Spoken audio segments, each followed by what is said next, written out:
The Pink Pulpits Podcast, the gospel according to her. The Pink Pulpits Podcast explores the living, learning, and leading of women in the 21st century. How does the modern woman handle the world the gospel way? This podcast is for women in ministry, women surrounded by ministry, and so many more. Join us weekly on Saturdays at 6 p.m. for the Pink Pulpits Podcast, the gospel according to her.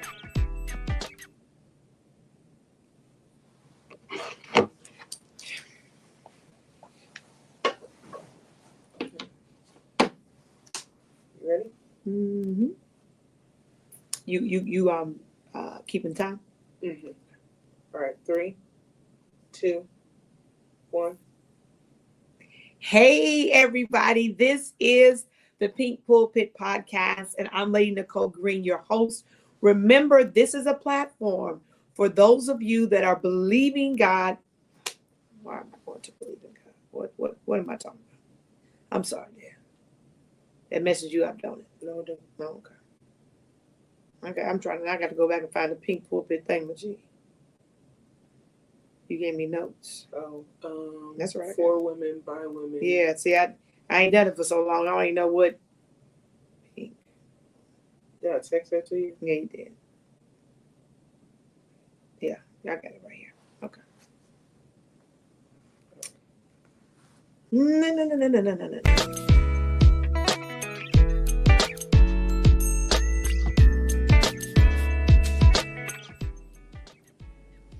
Hey everybody, this is Lady Nicole Green, and welcome to the Pink Pulpit Podcast. My prayer is that you are either driving in your car listening, you may be in your front room, you may be in your office, but you are ready to have a real conversation because this is the gospel according to her.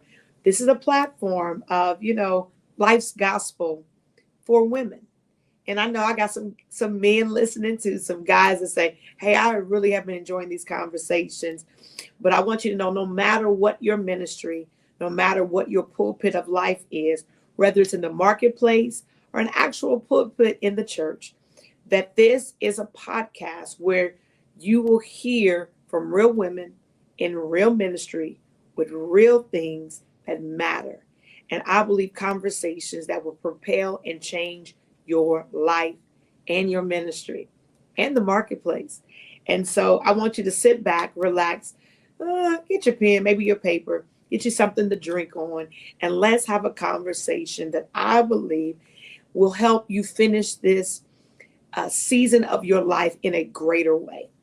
That's right. We're going to be finishing a new season in a greater way.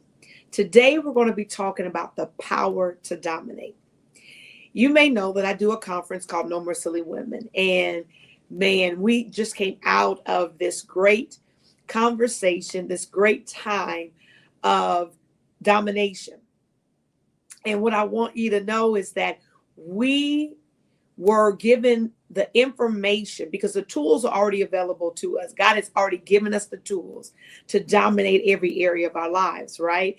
But sometimes things can happen, and it can push us or sway us out of the space where we're not dominating what God has given us to subdue and dominate.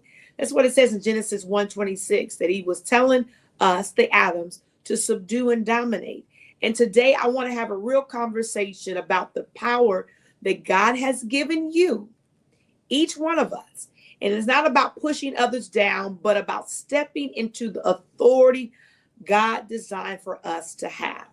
Standing firm and moving with confidence, boldness, the tenacity to not waver or to be swayed, and knowing that you're backed by the word of God.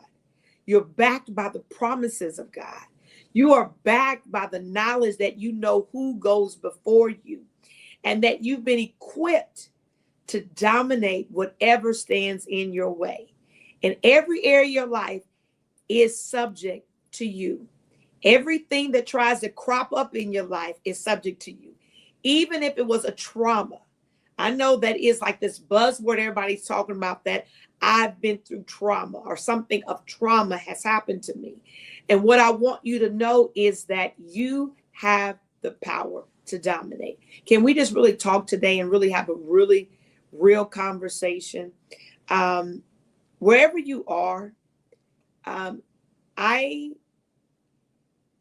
after the conference, I really felt like there was this echo or this clarion call that was established in the earth, because it was already in the heavenlies. So it was established in the earth that we have been too lax. We have been too callous in our approach to this thing called life.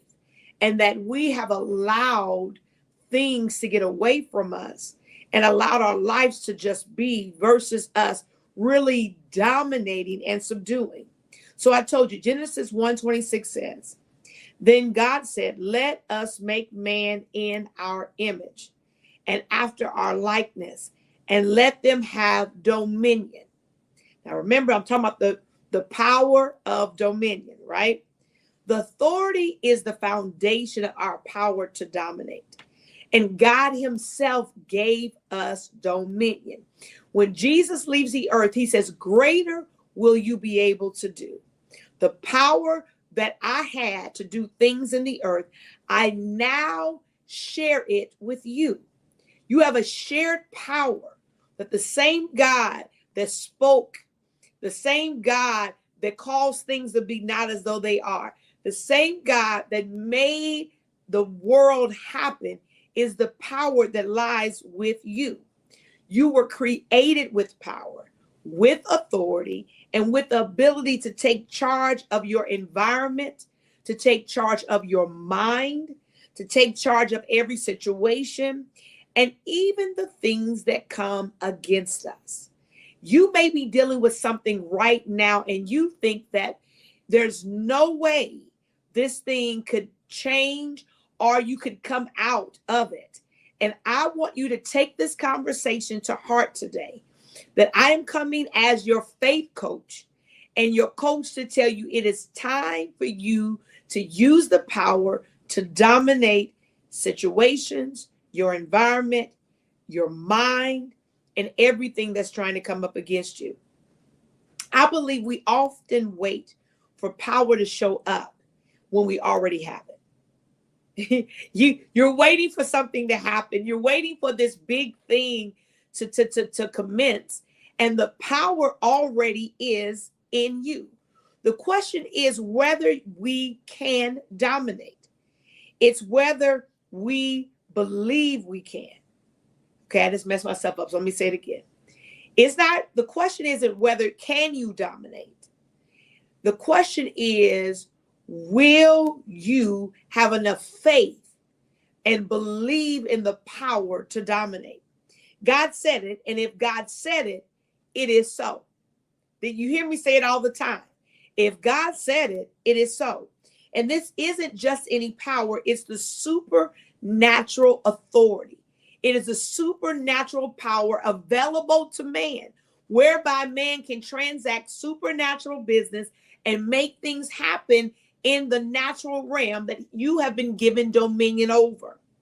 You were designed to bring order into the lives of yourself, the people around you, and this earth. So I need you today to step in it. I'm going to give you the steps so that you can step in the power to dominate. So one is that domination demands action, not just intention, but action. You cannot just intend to dominate. You got to make a decision that I'm going to dominate by doing something. Put that on your notes, put that in your iPad. You got to dominate by doing something. James 2:17 says it this way: faith by itself is not accompanied by action, is dead. If it's not accompanied by action, it's dead. You can believe, but if you're not doing anything, if you're not deliberately doing something, then it falls flat. It produces nothing. It yields nothing. Faith is action. Faith must take action. And faith is an action that you need to use in dominating. Faith isn't passive, it's active. You can't dominate sitting down or waiting on the sidelines. When we believe, our actions have to follow. And if we believe God has given us dominion, the power to dominate, we show up differently. We show up stronger, we show up bolder, and we show up certain. We show up with this kind of cannot be denied, that I will not shrink back, that I am going to have it. It's like going on out on the football field. When football players go out, they're not going out thinking they're going to win. They go out with this mindset, I am going to win. I am going to defeat my enemy. I am going to defeat, and the enemy is the opposite team, right? I am going to defeat what is in front of me. And that's what I'm telling you today. You got to enjoying the Pink Pulpits podcast? Be sure to like and follow us on Spotify at Pink Pulpits Podcast. Subscribe to our YouTube at Pink Pulpits Podcast. Like and save our website at pinkpulpits.org and get our amazing No More Silly Women app to get all updates on the Pink Pulpits podcast. And remember, it's the gospel according to her. And took action. He didn't have a backup plan or a different way he was going to do it. He made really clear, I'm getting ready to defeat this uncircumcised Philistine. You remember that? He went in with full assurance, with confidence, and this boldness that God had given him the power to dominate. He moved because his faith was alive and active. Domination demands action. You have to take action.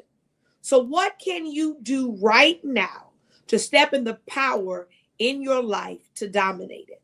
What is something, and I want you to think about it, what's one thing that I can do right now today? Okay, are you thinking? Let me tell you one thing that I know for sure. You can start speaking with authority. You can start speaking to whatever it is, the circumstance, the situation. Open up your mouth and speak. I want you to speak against it. I want you to speak what you want. I want you to speak what you demand and what the word says about your situation. Calling those things that are not as though they are.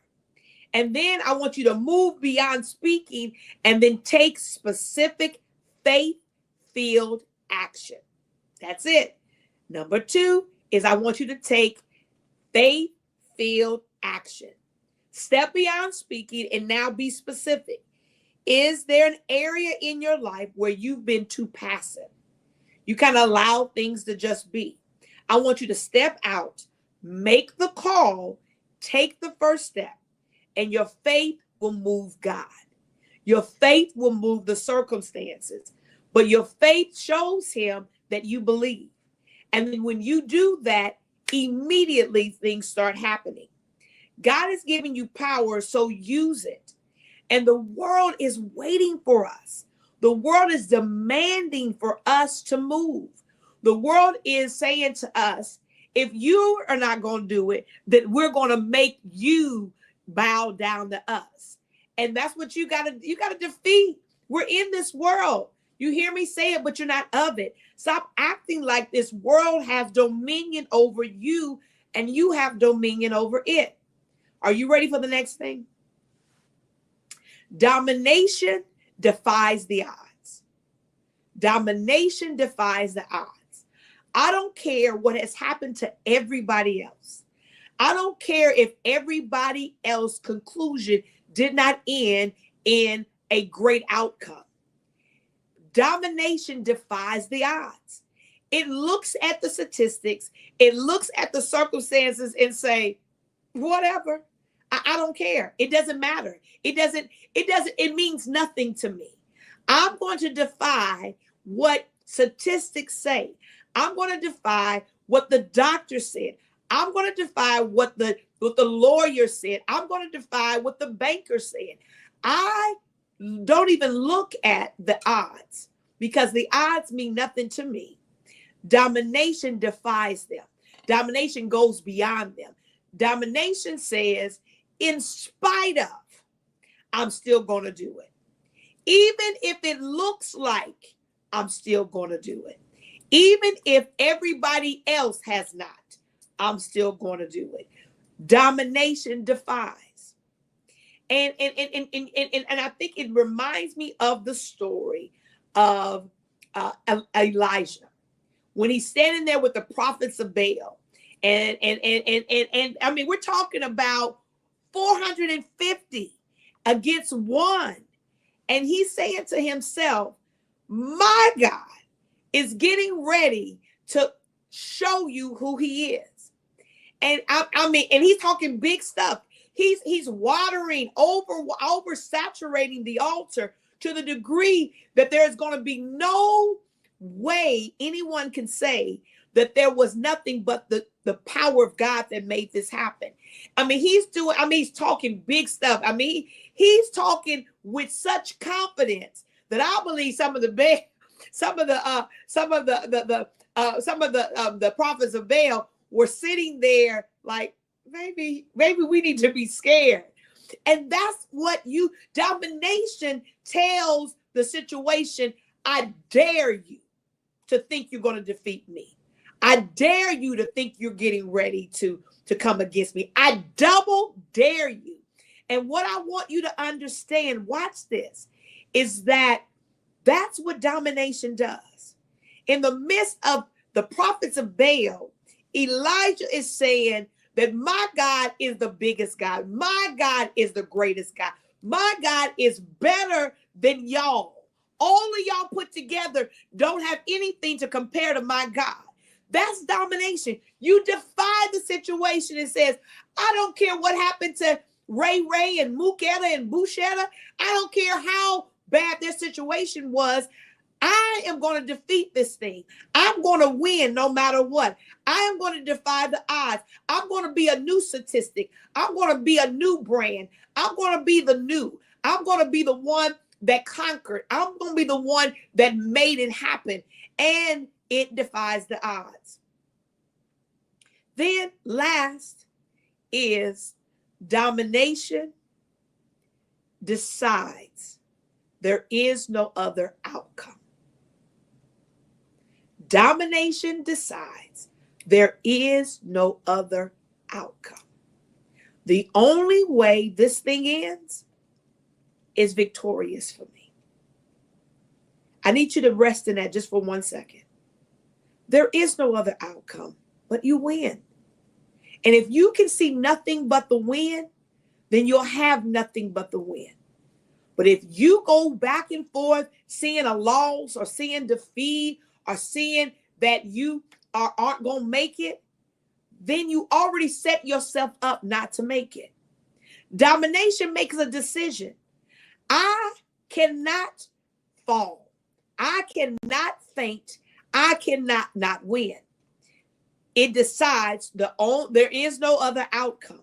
There is no other way this ends but God and me being victorious. I want you to understand that domination has a position of the only outcome is I win. I make the decision before I even start. I see myself at the finish line. I see myself having conquered. I see myself well. I see myself prosperous. I see my business going to a whole nother level. I see myself doing it. I need you to really hear me today, because it's kind of like Abraham when he's sitting there with Isaac and God says, go and put him on the altar, sacrificing. And Abraham, after 25 years of understanding how to live faith on a whole nother level, he decided that I'm getting ready to dominate in faith in this moment. He says, hey, y'all, I'm getting ready to go do what God said. I'm going to sacrifice, but me and the boy, we will be back. Now, what he was saying is, I'm deciding there is no other outcome. God would not have given me this boy and decide to kill him all at the same time. I know that if God gave him to me, that God has already promised me that I'm going to be the father of nations, that even if he got to raise him up from the dead, that's what he's going to do. I don't know how he's going to do it. I don't know the possibility of how it can get done. My responsibility is to dominate this situation and decide there is no other outcome. So Abraham says, me and this boy, we coming back. And so today, I want you to decide, I have the power to dominate. I am getting ready to decide there is no other outcome. I'm getting ready to defy the odds. I'm getting ready to declare in the atmosphere. And I'm getting ready to make things happen that may not, eyes haven't seen it, ears haven't heard it, but I'm getting ready to make it happen. It may not have entered into anybody else's heart, but I'm going to make it happen because I have the power to dominate. Today, make a decision. Today, defy the odds. Today, declare and move past declaring to actually faith-filled action and use the power that was given to you and have the power to dominate. Don't you back up. Don't you back off. And don't you lower your expectations. Whatever you're believing for, believe it with all your might and know that the word is backing you, and the same power that made all of this is the same power working on the inside of you. So today, have the power. Use it. The power to dominate. I'll see you next time. Remember, we're here every Saturday at 6 p.m. Great conversations, great interviews. This is the gospel according to her. This is real women in real ministry. Whatever pulpit of life you're in, whether it's the marketplace or the pulpit, we are establishing a new culture and a new gospel according to her. I'll see you next time on the Pink Pulpit. And I can't wait to have another conversation with you. Join me in the pulpit again on Saturday. Tune in next week for the Pink Pulpits Podcast, the gospel according to her. Be sure to like, follow, share, and subscribe to this amazing weekly podcast with your host, Lady Nicole Green. That's right, the Pink Pulpits Podcast, the gospel according to her.